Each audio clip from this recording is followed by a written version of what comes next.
Hello દોસ્તો, સવારમાં સવાર પડી ચૂકી છે અને આ છે છોટું અને મોટું. અમે ઊભા છીએ ગેસની લાઇનમાં. મોટપ ચોકડી આટલી લાઇન હતી અને ત્યાર પછી ત્યાંથી નીકળી ગયા. આજે વરસાદ જેવો માહોલ હતો એટલે વિચાર્યું કે થોડું ફરી લઈએ, કારણ કે આજે અમારા ધંધામાં થોડું મંદું હતું. આ છે મોટપનું તળાવ, જે ખોદીને ખૂબ ઊંડું કરી નાખ્યું છે. મોટપનું તળાવ એટલું ઊંડું કરી નાખ્યું છે કે ત્યાંથી એક દરિયો પસાર થઈ શકે. ત્યાંથી પછી થોડા આગળ ચાલ્યા તો 4 વાળા 4 લઈને ઘરે જતા હતા. આ માસીએ તો કેવડો મોટો પોટલો ઉપાડે, તમે જોઈ શકો છો. અને ત્યાંથી પછી આગળ ચાલ્યા તો આ ધીણોજવાળો રસ્તો છે. તો ચાલો તમને બતાવું કે ત્યાં આગળ શું શું આવે છે. ધીણોજવાળા રસ્તે આગળ થોડું કડિયા કામ ચાલતું હતું. આજે મજૂરોને ખૂબ જ મજા પડી ગઈ, કારણ કે સુરત દાદા આજે રજા ઉપર હતા. યે! એમનું જબરજસ્ત કામકાજ જોઈને થોડા આગળ ચાલ્યા તો આ માસી લાકડાનો ભારો ઉપાડવા માંડ્યા હતા. જો આમનાથી ઉપડશે કે નહીં ઉપડે. તો લે માસીએ તો ભારો ઉપાડી લીધો. ભાઈ WWEમાં ચાલી શકે એવા છે. અને જો તમે આ જીસીબી કી ખુદાઈ આજકાલ બધે ચાલુ જ હોય છે.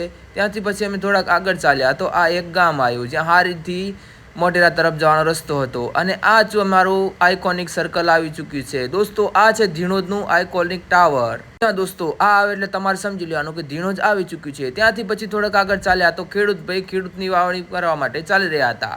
આ પછી આવી ગયા છીએ અમે ચાણસમાં. જ્યાં દોસ્તો ચાણસમાં પહોંચ્યા ત્યાં અહીંયા એક ગાંઠિયાવાળાનું ખૂબ જ પ્રખ્યાત ગાંઠિયાવાળું છે. એનું નામ છે સૌરાષ્ટ્ર ગાંઠિયા. જ્યાં દોસ્તો ચા, કોફી અને હોટલથી અમે પરિચિત છીએ. ત્યાંથી પછી થોડાક આગળ ચાલ્યા તો આ માસી પાછા લાકડા લેવા માંડ્યા. આ એ જ માસી તો નથી ને કે જે આગળ લાકડા લેતા હતા? કોઇન્સિડન્સ દોસ્તો, કોઇન્સિડન્સ. થોડાક આગળ ચાલ્યા તો આ સીજરો મારા બેટા પાછા ઊભા હતા. આ કોઈનું બાઇક છોડતા નથી, પણ અમારે તો રિક્ષા હતી એટલે અમારે કોઈ ચિંતા જેવું હતું નહીં. જો ટાઈમે હપ્તા ન ભરાય તો આ મારા બેટા ભૂખા કાઢી નાખે છે. એ જોવા જેવું રહ્યું. આટલું બધું ભર્યા પછી અમને લાગી ગઈ હતી થોડીક ભૂખ, એટલે અમે પહોંચી ચૂક્યા હતા પાણીપુરી ખાવા. યે! તો દોસ્તો, આ મહાલક્ષ્મી પાણીપુરી વાળો જબરી પાણીપુરી બનાવે છે. આનું મેં ફ્રીમાં પ્રમોશન કરી નાખ્યું.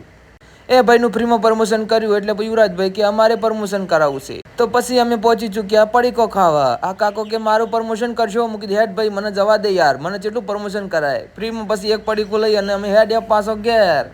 અને ત્યાંથી પછી અમે હેડ્યા તો જોયું તો ક્રિકેટની મેચ ચાલતી હતી. અને જોયું કે મારા દેવ બધા ધાબરા ઉડીને બેઠો હતો. પછી જોયું તો બેટ્સમેન ચેવો સગ્ગો મારો તો મારો દેવ સગા મારતો હતો, પણ એક દડો અડતો નથી. પછી અમારી વાઈફજી કે મને ભરત ભરતા આવડે છે. તો અમારા આ માસી છે કે છોકરો રમાડો બેસી ગયો. માસીએ તો દુલાને જબરો રમાડ્યો, પણ મા દેવોને ભરતની પથારી ફેરવી નાખી. પછી મને કે મને થોડું ભરતા આવડે છે. એટલે કીધું રહેવા દે, કોઈની મહેનત ખરાબ ના કર. પણ મા દેવોને તો જબરું ભર્યું. 1 નંબરની કારીગર. कहाँ ये यूट्यूब में पड़ गई रे તું? આ તો બધો પ્રવાસ કરી અને અમે થોડા આગળ ચાલ્યા તો હોય તો મસ્ત મજાનો મરચો વેચાતો હતો. કીધું શાકમાં નાખવા થોડા મરચો લઈ લેવા દો. તો ભાઈએ તો વધો નહીં કે કરનો કિલો એવા મરચો હતો. આ જોરખીને ફટાફટ મરચો આલી દીધો. મરચો લઈ અને અમે થોડાક આગળ ચાલ્યા તો પછી અમને લાજી તરસ. તો સુયુરાજભાઈ તો શેરડી પીવા બેસી ગયો.